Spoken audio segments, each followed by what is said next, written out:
I kept warning the homeowners association about the unstable slope behind our cul-de-sacs. But to them, I was just a retired engineer with too much time on his hands and a dog that barked at shadows.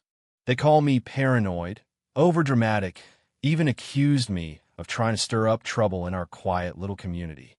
But after 40 years reading terrain for the Army Corps of Engineers, from muddy riverbanks in Louisiana to mountain roads in Afghanistan, I knew when the ground was trying to tell you something. And this hill was whispering trouble long before it roared.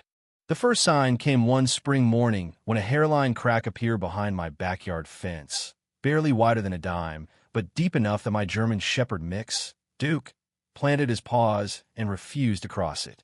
That's when I knew the slope was moving. I documented everything: photos, measurements, a simple log of rainfall, and barometric pressure from the gauge on my porch.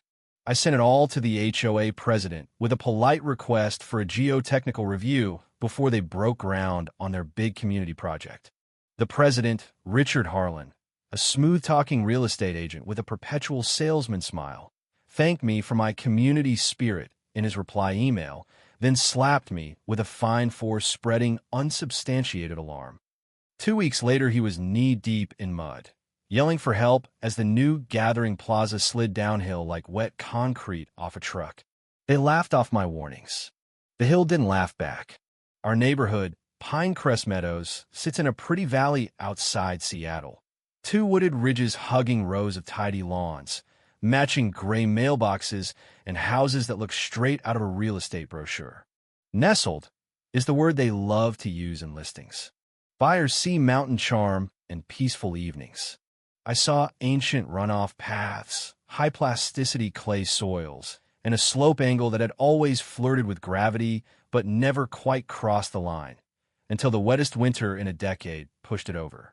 I hadn't moved here to play prophet. At 67, I wanted quiet mornings with coffee on the porch, Duke sniffing ferns along the trail, fog lifting off the evergreens like a slow curtain. But old habits die hard. My eyes still measure gradients, loads, the way saturated ground gives underfoot like a bad handshake. When the rain started in earnest, I began keeping notes. Nothing fancy, just dates, temps, rainfall totals, and observations. Day 1, water pooling behind the back fence after 20 minutes of steady rain. Day 2, a fence post near the big Douglas fir shifted half a bubble on my level. Day 3, a shallow depression that used to drain by noon now held standing water. Small things, but they added up to a trend. Duke sensed it first. He'd stop at the top of the slope, ears up, testing the air like he could smell the shift. One morning, he flat out refused the lower path. I swapped my coffee mug for the inclinometer and laser rangefinder. The grade had steepened a hair. New braided channels of shiny water cut down the face where none had been 2 weeks earlier.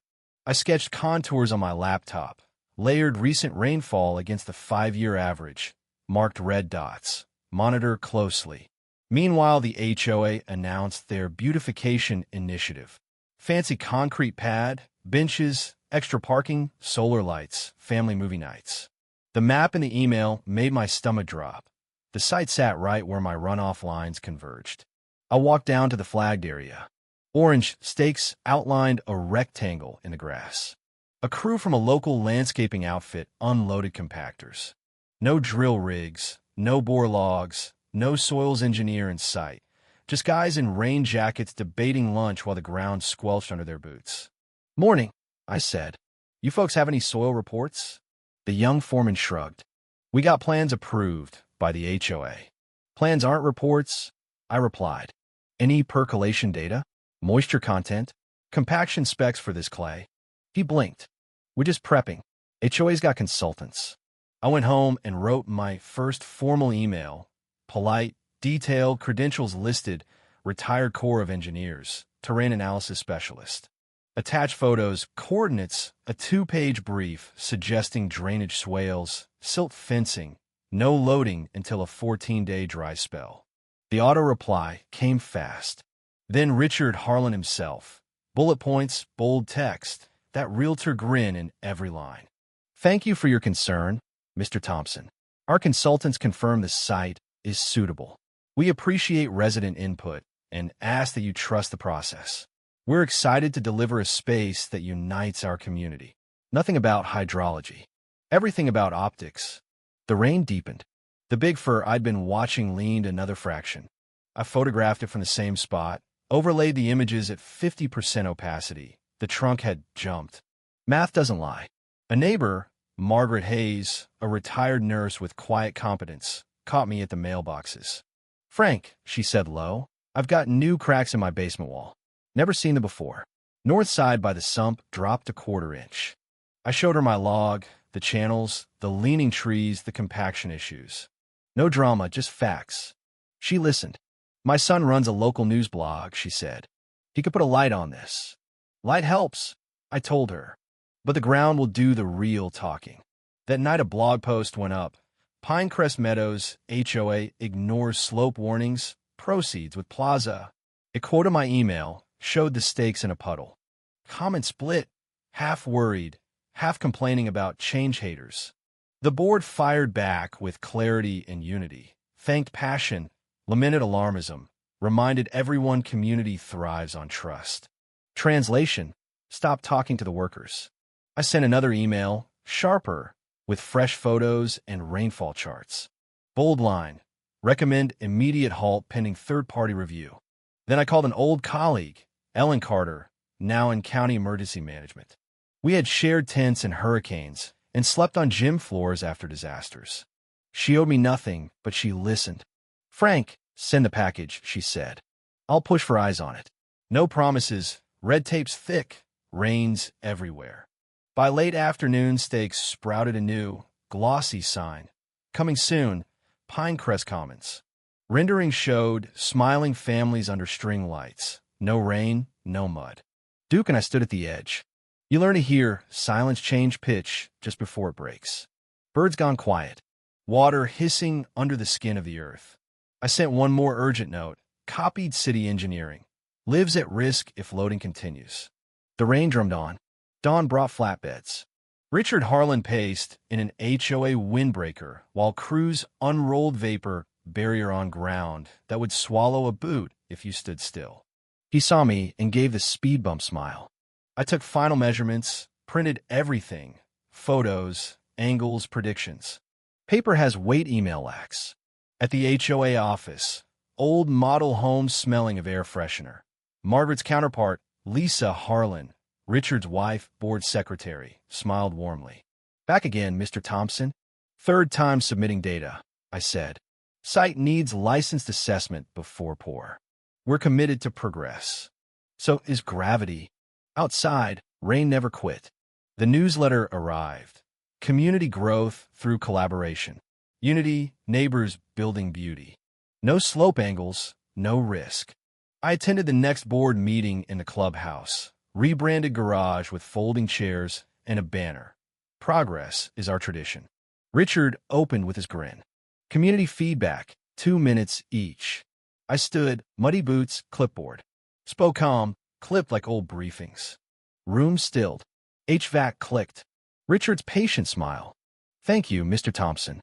Our consultants see no imminent danger." "Landscapers aren't geologists, Mr. Harlan." Nervous laughter rippled. He cut me off. "This is for updates, not fear-mongering." Polite applause like nails on tin. After, a few neighbors approached quietly. Cracks in foundations, sticking doors. That night, I sent everything to city engineering, marked urgent. 2 days later, violation notice. Misinformation, interference. Fine threatened. Taped it to the fridge. Duke and I walked the trail. Fog hung thick. The fur leaned 3 degrees. Roots heaved soil. I set stakes, fluorescent cord, GoPro time-lapse every 10 minutes. Margaret knocked one evening. "Basement's worse. Nickel fits in the crack." "It started," I said. "Document. Photos, timestamps. Call of water pools." The HOA emailed. Celebration Saturday, coffee, donuts, ribbon cutting on the pad. My phone buzzed. Ellen. Geotech reviewed unofficially. Significant saturation, nearing failure. Halt recommended. I forwarded it. No reply. Morning of the event. Gray sky, drizzle. Balloons bobbed. Tables set. Richard in navy blazer, shaking hands. I went down, not for donuts, to witness. Crowd of 30. Richard at mic. Unity, strength, trust. I muttered, start with listening. Tremor rolled, subtle, like a truck. Then another. Coffee cups rattled. Cracks snapped wet. Low grind, world shifting gears. Everybody off the pad. I yelled. High ground now. Richard smirked. Let's not ruin. Hill convulsed. Alders tilted. Ground bulged, collapsed. Mud surged thick, fast, logs, roots, fence posts. Screams. Chairs flipped. Banner tore. I grabbed Margaret, pulled her back. Duke barked. Mud swallowed slab corner, dragged benches. Richard froze, bolted. Lisa stumbled. The landscaping VP, Greg Harlan, no relation, just coincidence, slipped. I jumped rail, waded in rising muck. Over here. Grabbed Richard's hand, hauled him. Lisa next. Greg caught pipe. I yanked collar. We stumbled to stable ground. Sirens wailed. Worst past. Plaza gone. Scar of mud, twisted steel. Richard collapsed beside me, gasping. You knew. I warned you. Paramedics swarmed. Yeah. Good thing. Without footage, we'd be digging deeper. By evening, yellow tape. Reporters. I gave statement. Richard limped over. We'll make it right. No, I said. Make it real. Home. I cleaned mud off Duke, sat with logbook. Ground keeps score. Next days. County crews, geotechs. Ellen confirmed. Liquefied layer, improper fill, trigger from loading. News. HOA ignores engineer.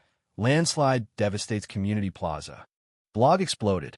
Emails, screenshots, my warnings, Margaret's photos. Board met emergency. Packed room. Richard, leg braced. Mistakes were made. Mistakes. I stood.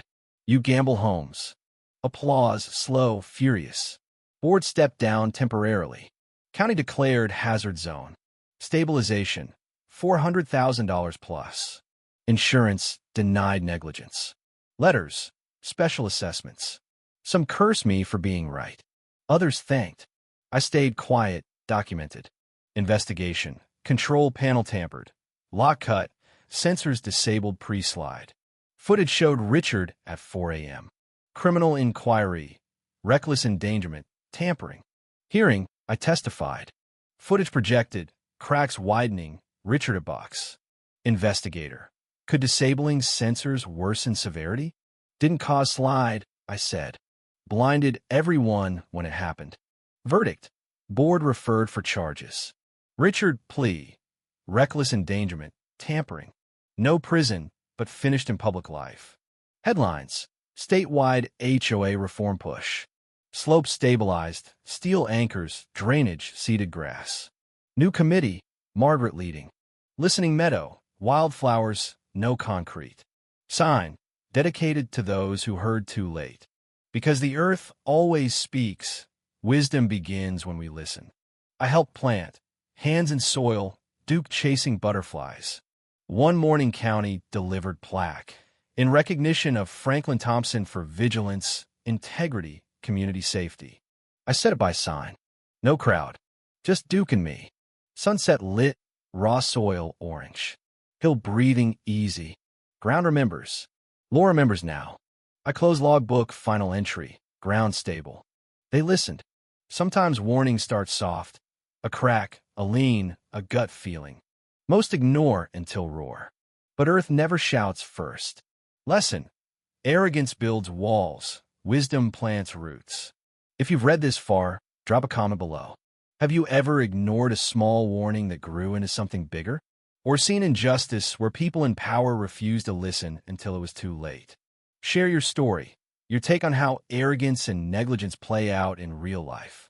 Where do you stand when warnings come from the little guy against the official line? Let's talk about it. The ground's always talking. We just have to care enough to hear and act.